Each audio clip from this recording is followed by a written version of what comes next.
Conforme prometido, hoje eu vim aqui para responder perguntas pessoais. São perguntas que eu recebo com muita frequência por e-mail ou nas redes sociais. E eu achei legal responder porque eu acho super normal quando você acompanha uma blogueira ou o trabalho de qualquer pessoa, você querer saber alguns detalhes da vida dela, da rotina dela, ou coisas que não necessariamente são faladas no blog, mas que são interessantes de saber. É claro que se tem perguntas que são muito pessoais, eu não respondo, mas a maioria acho que é bom para vocês conhecerem um pouco mais sobre mim. Reuni as perguntas que são feitas com mais frequência, tá? Tem bastante pergunta, o vídeo é um pouco longo, mas é uma conversa, eu acho que é super necessário. Um vídeo é melhor do que fazer um post sobre isso, porque aí eu posso responder pessoas que também têm a mesma dúvida e que de repente não tiveram tempo de perguntar, tá bom? Então vamos lá. Primeira pergunta, você é filha única? Não, eu tenho 3 irmãos, a Rose, que é a mais velha, o Alexandre, que são casados, têm seus filhos, e a minha irmã mais nova, que tem 26 anos, que se chama Juliana, que casou recentemente, não tem filhos ainda. Então nós somos em 4 filhos, família grande. Qual acontecimento marcou a sua vida? Eu achei essa pergunta incrível, né? Porque a gente aprende muito com algumas coisas na vida, especialmente com o sofrimento. Então algumas coisas marcaram bem a minha vida e me ensinaram bastante. A primeira delas envolve 2 perdas importantes, que foi quando faleceu a minha avó. Já falei várias vezes dela no blog. A minha avó faleceu na virada do ano, de 99 para 2000. Ela tinha câncer e infelizmente ela teve metástase e não suportou e veio a falecer. Minha avó era uma pessoa muito alegre, muito divertida. Uma pessoa que não estudou, mas que era extremamente sábia. Aquela pessoa que você sentava para conversar e ela sabia exatamente dizer. Sabe aquela pessoa que inspira a sabedoria? Era minha avó. E muito à frente do seu tempo, muito avançada para sua época e muito, muito alegre, que construiu uma família grande. A minha família é gigante mesmo, mas que só me ensinou nessa vida. E quando a minha avó faleceu, eu reforcei alguns conceitos muito importantes, que ela sempre falava isso: filha, você tem o hoje, aproveita o hoje, porque é a única coisa que você tem, né? O passado já foi, o futuro é incerto, então viva o hoje, que é a única garantia que você tem. E a morte dela deixou isso muito claro pra mim. Uma outra perda que significou muito na minha vida e me ensinou muito, e até hoje é uma saudade, é a minha bisavó, porque eu tive o privilégio de crescer com vó e bisavó. Essa minha bisavó que faleceu era mãe da minha avó, essa avó que eu acabei de falar. E também era uma pessoa muito simples, muito humilde e muito sábia, que cresceu em casa. Minha mãe cuidava dela depois quando ela ficou doente, mas não era doença assim, nada muito sério, sabe? Minha bisavó faleceu de velhice mesmo, de coisas da idade. E foi difícil porque me marcou bastante, porque ela faleceu quando ela estava conversando comigo. Ela estava conversando e de repente ela teve uma parada cardíaca e faleceu. Não tinha nenhum histórico de problemas cardíacos, ela sempre fazia exames regularmente, tudo muito bem. Mas ela já tinha seus 98 anos de idade.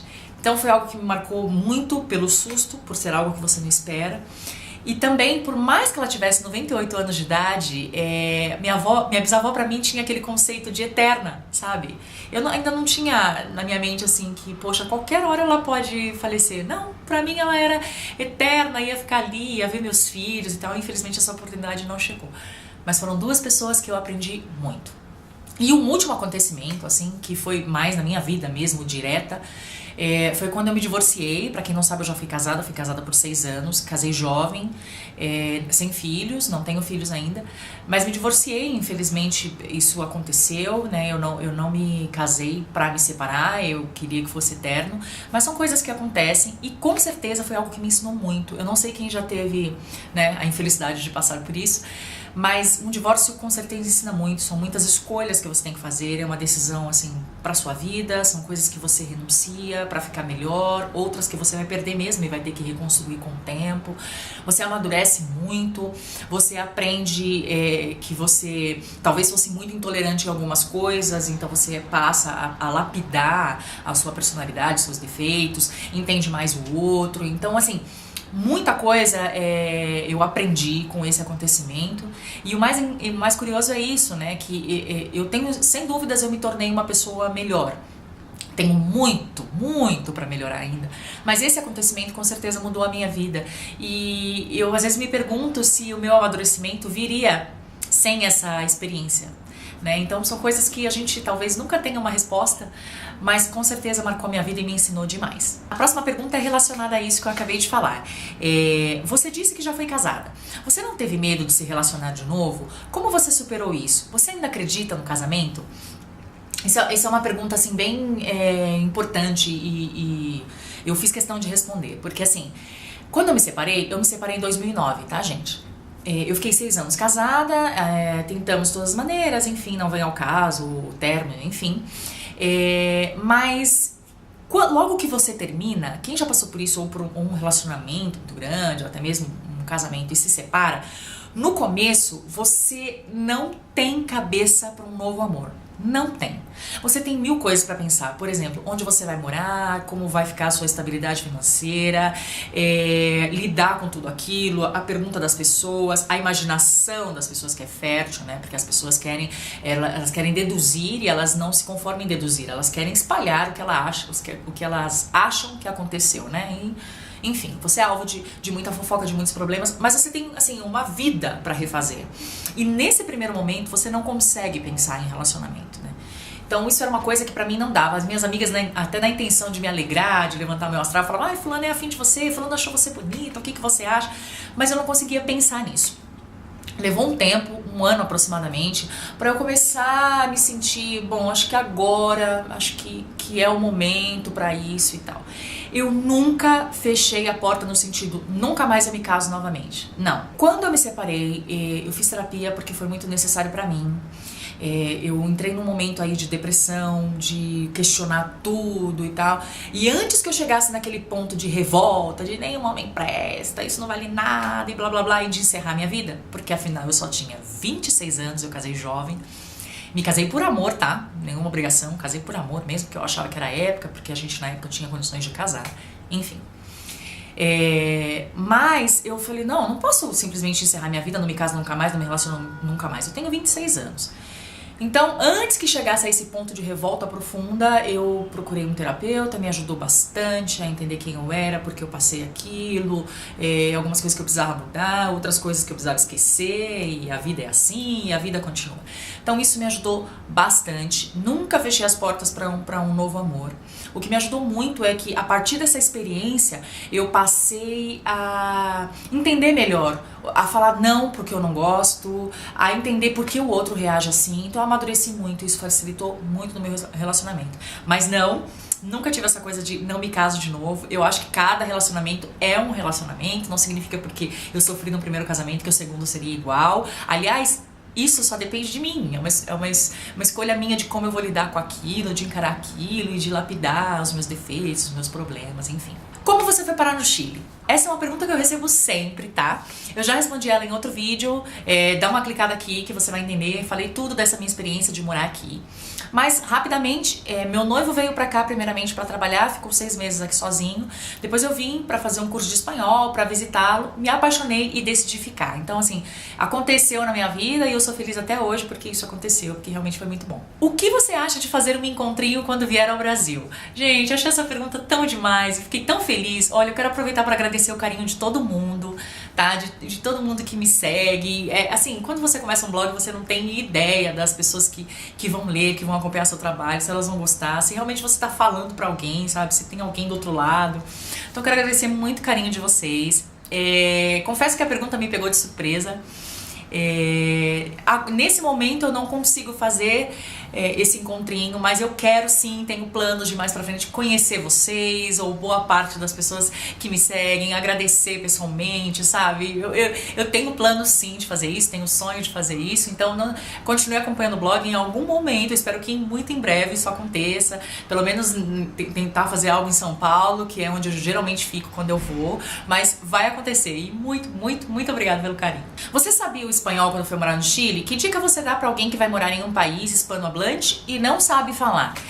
Já contei isso também, eu não sabia falar espanhol quando eu cheguei, então eu fui fazer um curso de espanhol que durou 1 mês e depois eu comecei a falar bastante com chilenos no meu dia a dia pra praticar. A dica que eu dou é pra você não ter medo. Mesmo que você fale errado, fale. Porque no começo eu tinha muita vergonha de falar, de errar e tal. Gafes você sempre vai cometer. Mas o legal é que a pessoa do outro lado, ela sabe que você não é nativa, que você não é dali. Então isso é muito normal. Só que acontece algo muito curioso quando você perde a vergonha de falar errado. Você realmente aprende. E você entende o contexto de como as pessoas usam algumas expressões, sabe? Isso só acontece quando você se permite falar. Então, se permita falar e estude realmente, evite, porque brasileiro tem em toda parte. Então, evite, num primeiro instante, conversando só com brasileiro. Converse com as pessoas do país onde você vai e você vai aprender bastante dessa maneira. Que hábito da cultura brasileira você não deixou mesmo morando no Chile? Eu amo o Brasil e amo a cultura brasileira. Eu acho que, na verdade, é assim, eu sou toda Brasil aqui, sabe? Toda brasileira aqui. Acho que não tem nada muito chileno, assim, que eu incorporei. Inclusive, eu cozinho, eu faço comida brasileira, tem arroz, tem feijão na minha casa, tem várias outras coisas, assim, música brasileira, sempre. Quando tem festa aqui, a galera brasileira se reúne com a chilena e é um barato. Então, assim, eu tenho muito ainda da cultura brasileira e que eu faço questão de preservar, e até porque eu planejo ter filhos e eu quero passar isso pra eles, eu não quero nunca perder, sabe? Quem limpa e arruma a sua casa? Adorei a pergunta.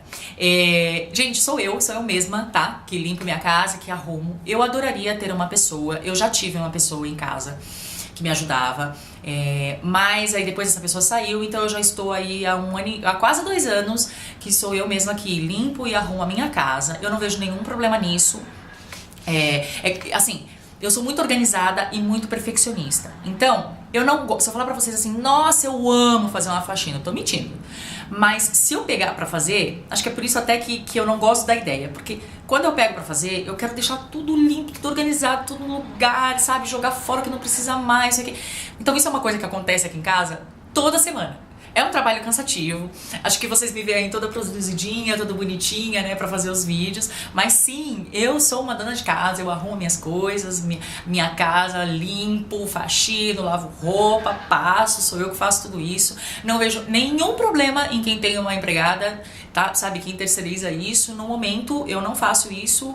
Se um dia eu achar que é necessário, voltaria a ter uma pessoa em casa, nenhum problema também. Eu acho que a gente tem que fazer aquilo que atende às nossas necessidades, né? Mas sim, já tem um bom tempo que sou eu que organizo, que limpo, que faço tudo em casa, tá bom?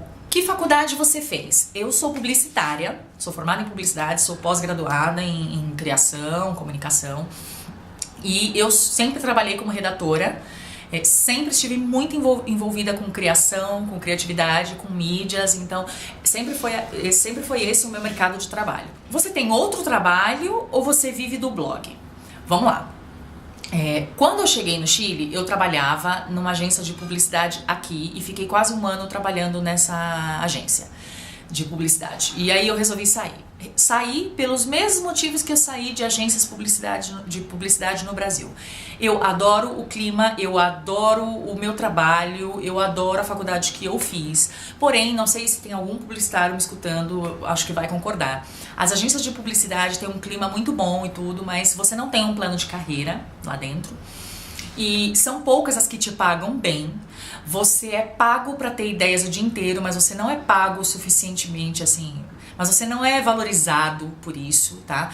Então, e outra, você tem hora pra chegar, mas você não tem hora pra sair, você não tem final de semana. Eu já cheguei a ficar, por exemplo, 6 anos sem férias, porque se meu cliente não sai, eu não posso sair, se não tem alguém que me substitua na agência, eu não tenho como sair. Eu tô falando de agência grande, tá, gente? Não é só a agência pequena, não, que tem esse problema. Então, é um mercado que exige muito do seu tempo.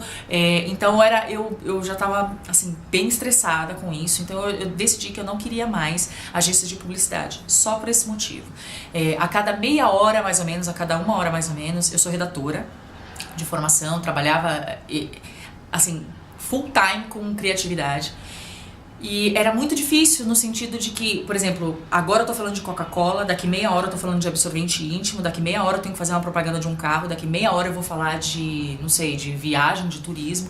Então, assim, a cabeça pensando 1000 coisas o dia inteiro. E às vezes não vale o que te pagam, os benefícios, a falta de férias, a falta de final de semana, a falta de horário, a falta de vida pessoal. Então, depois isso melhorou um pouco quando eu passei a trabalhar como coordenadora de marketing em várias empresas, porque aí eu já não era mais a agência, eu era o cliente, mudava um pouco. Então, aqui no Chile eu deixei de trabalhar em agência de publicidade, porque essa agência foi a única que eu trabalhei aqui. Eu queria mesmo reforçar o meu espanhol e foi ótimo pra mim, mas eu já sabia que eu não ia ficar muito tempo nela por essa questão de toda que eu já falei de problemas trabalhísticos. Então, quando eu saí dessa empresa, eu falei, vou me dedicar às coisas que eu sempre quis e que no Brasil não rolava. Então, eu passei a maquiar, eu passei a me dedicar a mais assuntos de beleza e passei a me dedicar a algo que eu amo, que é escrever. Quem me conhece sabe que eu amo escrever. Eu já escrevi nessa minha vida, né, de publicidade, eu já escrevi para diferentes blogs. A diferença é que minha cara não aparecia, eu era ou uma colaboradora ou eu representava a marca, não sei, por exemplo, vou dar um exemplo aqui, tá, gente? Não sei. Honda tem um blog para falar dos carros dela. Então eu me passava pela marca e fazia o blog e tal. Então eu escrevi sempre para muitos blogs de diferentes segmentos. Então era uma coisa que eu sempre gostei de escrever e sempre me disseram que eu deveria viver dos meus textos. E amo, meu sonho um dia é que isso aconteça. Já tive blogs até de assuntos mais relacionados à reflexão, a comportamento, como por exemplo a PF Palette que tem no blog. Então eu amo escrever. E aí eu decidi me dedicar ao blog. Começou, na verdade, porque eu queria ter algum contato com o Brasil para não perder isso e de repente foi crescendo, né? Foi tendo mais visibilidade e amo o que eu faço. Eu não vivo do blog. O blog não me dá nenhuma renda. No momento eu sou uma dona de casa que escreve para o blog e que vive de outros trabalhos. Como, por exemplo, eu escrevo para outros sites ainda, eu ensino português em empresas que mandam chilenos para o Brasil, eu faço traduções, eu trabalho essencialmente com administração de redes sociais, de fanpages de outras marcas, de outras coisas. Eu continuo prestando a minha assessoria, digamos assim, em criação, comunicação e marketing da minha casa. Então, a minha renda atual não vem do blog. Eu não recebo um centavo, um real, um peso chileno pelo meu trabalho no blog. O que eu faço no blog é por amor, porque eu gosto de compartilhar. Se eu quero viver do blog, meu sonho, se isso acontecer, ótimo. Mas eu tenho total consciência de que isso é uma coisa muito difícil de acontecer. Não é todo mundo que consegue isso. Então, se acontecer, eu vou achar ótimo, porque é uma coisa que dá muito trabalho, gente. Mas eu faço porque eu amo. E eu acho que a principal coisa para qualquer né, projeto dar certo é quando você ama o que você faz. E eu faço porque eu sinto necessidade, me sinto feliz, gosto, preenche meu dia, sabe? Ocupa muito do meu tempo porque não né? É um trabalho que toma bastante tempo e que eu não recebo nada por ele e eu tenho outras coisas pra fazer. Mas eu gosto muito, muito do que eu faço. Mas queria deixar isso bem claro, eu ainda não vivo do blog. Você fala português em casa? Sim, eu falo com meu noivo, com os meus amigos que chegam, que são brasileiros, a gente fala português em casa sempre que é possível. Só que, atualmente, a gente já percebeu que a gente já não fala o português 100%. Então, eu misturo muito, ele mistura muito. É um portunhol com mais expressões do espanhol mesmo, do que o portunhol que as pessoas falam errado, sabe? Mas é porque a gente já esquece algumas coisas do português, a gente já não sabe muito bem como se usar, sei lá, uma expressão que a gente usa muito aqui no Chile, a gente já não sabe como seria dizer isso em português, por exemplo, porque você vai perdendo. Então a gente já percebe que a gente mistura bastante, nossos amigos, nossa família, quando vem visitar, percebe que a gente já mistura bastante. Então já não é um português 100%, mas a gente tenta na maioria das vezes. Inclusive, a maioria das minhas edições e das vezes que eu refaço algum vídeo, é porque eu falei algo que é totalmente assim no contexto espanhol ou chileno da coisa e que não vai ficar tão assim, vocês não vão entender tão facilmente, sabe? Então esse é o que eu mais tomo cuidado hoje em dia quando eu gravo um vídeo. Mas sim, a gente fala português em casa. Você recebe muitas críticas por e-mail ou nas redes sociais? Graças a Deus eu sou muito abençoada, assim, eu não sou de receber muitas críticas pelo meu trabalho. O blog é novo também, né, gente? Mas as pessoas que me seguem até o momento não são de me criticar, de me ofender ou sabe, de coisas assim tristes que a gente vê em geral nas redes sociais. Isso ainda não aconteceu muito. Aconteceram algumas vezes da pessoa ser extremamente indelicada ou até dela querer falar alguma coisa, mas não sabe como falar, sabe? Já aconteceu, mas é pouco. Eu até queria deixar isso para as pessoas pensarem, sabe? Eu acho que hoje em dia as redes sociais deram uma coragem para as pessoas que elas não tinham antes. E isso às vezes é perigoso, porque às vezes a pessoa ela não tem coragem de falar na sua cara o que ela pensa, e aí ela, né, bom, na rede social ninguém me vê, ninguém me conhece, aí ela sai pra falar o que ela quer. Eu acho que tem uma diferença muito grande entre crítica e ofensa. E infelizmente, pelo que eu percebo aí do perfil de outras blogueiras, de pessoas públicas, de vários perfis, é que as pessoas, né, elas não vão deixar uma crítica ou algo que possa te ajudar. Elas querem te ofender, e aí uma outra toma a dor, e aí elas começam a brigar entre si, e o objetivo principal daquilo que foi publicado se perdeu, sabe? Então eu acho que isso tem que parar. Eu acho super válido e eu gosto sim de receber críticas, de receber feedback pelo que eu estou fazendo, mas eu acho que as pessoas precisam saber como falar, porque, né, a pessoa tá ali prestando um serviço e, claro, vai ter coisas que você vai gostar, vai ter coisas que você não vai gostar, mas acho que tem formas de se falar isso, né? E essa questão de ofender é muito diferente de você querer ajudar. Então acho que a gente tem que pesar essas duas coisas. Como você organiza a sua semana? Como é a rotina do blog? Tem alguém que te ajuda? Eu sou uma pessoa muito organizada, assim, às vezes perfeccionista até demais. Então eu consigo administrar os meus outros trabalhos, o blog, minha casa, meus relacionamentos, minha vida pessoal, porque eu sou realmente muito organizada. Se não fosse assim, eu não sei como eu faria. Então a minha vida, eu costumo dizer que é uma planilhinha no Excel, sabe? A maioria das coisas. Então eu sei a que horas eu vou fazer cada coisa. Apesar de trabalhar da minha casa, eu levanto cedo, eu tenho horário para comer, eu tenho horário para parar de trabalhar, que eu acho que é super importante, porque a sua casa, de repente, virou o seu escritório, mas você não pode ficar fazer disso um tédio, sabe? Você não pode enjoar da sua casa, você vai continuar morando ali.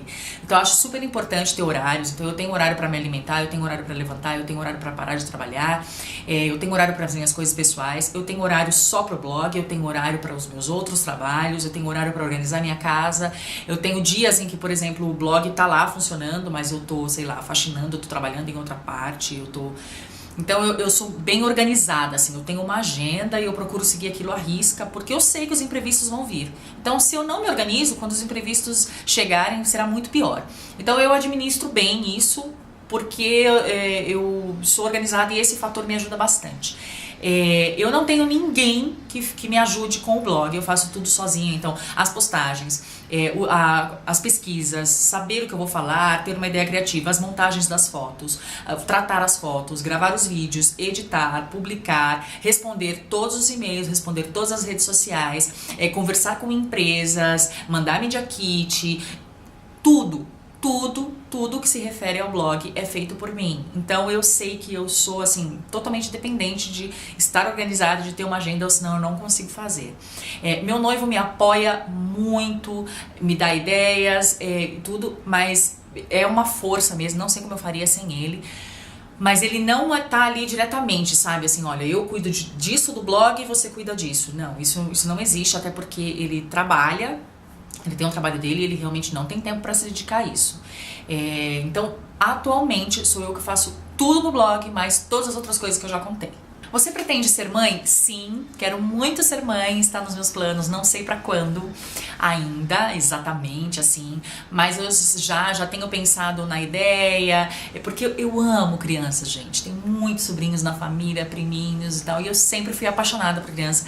Um dos meus grandes sonhos é ser mãe, assim, eu sempre digo pra todo mundo que eu não posso morrer sem ser mãe, sabe?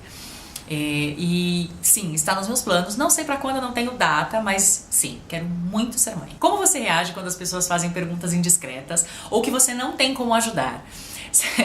Sempre tem, né, as perguntas indiscretas, tipo, coisas que você fala, não acredito que a pessoa teve coragem de perguntar isso, sabe? É normal, a gente tá aí lidando com, né, todo tipo de pessoa.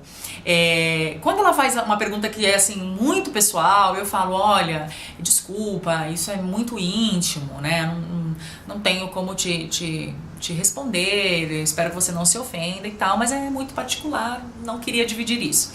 Eu falo. Mas sempre continuo tratando a pessoa numa boa, porque afinal é uma pessoa que tem carinho por mim, acompanha meu trabalho, tá ali, não tem por que eu tratá-la mal, porque ela fez uma pergunta indiscreta. Agora, às vezes acontece, por exemplo, e isso é até bom eu dividir aqui no vídeo com vocês, porque é uma coisa que ainda acontece muito nos bastidores, sabe? E eu queria dividir até para que vocês vejam que não tem como eu atender esse tipo de coisa. Eu recebo muitos e-mails, muitos, de gente que me diz, Fê, eu queria comprar tal produto, no Brasil é muito caro e eu vi que no Chile é mais barato. Se eu mandar o dinheiro que cubra todos os custos, todas as despesas, você manda pro Brasil pra mim? Fê, fui de viagem tal mês pro Chile, comprei uma roupa na loja tal e comprei o número errado, você pode trocar pra mim e me enviar de novo? Fê, eu fiquei noiva e eu vi que a aliança tal na loja X é mais barato que aqui no Brasil. Olha, o número do meu noivo, do dedo do meu noivo é X, o meu é tanto, você pode comprar, mandar pra mim.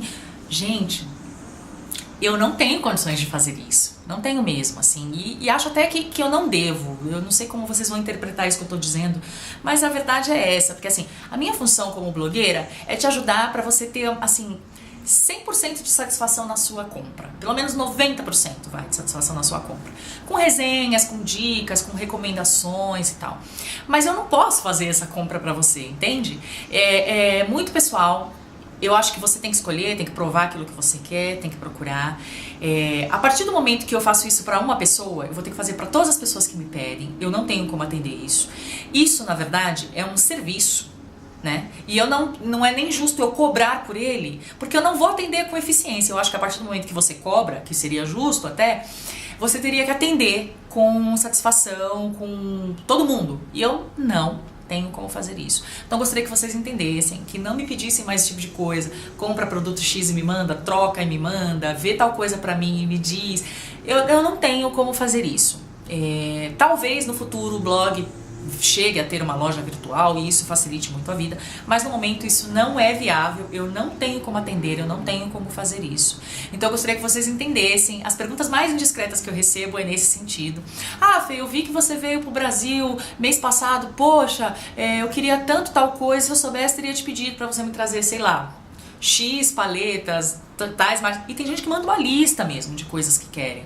Então eu queria que vocês entendessem que eu não faço isso, não posso e até não devo fazer isso, porque a partir do momento que eu faço para uma pessoa, eu vou ter que atender todo mundo e não tenho condições. Então eu gostaria que, por favor, vocês entendessem. E essa eu acho que é a pergunta mais indiscreta que eu recebo e com frequência, viu, gente?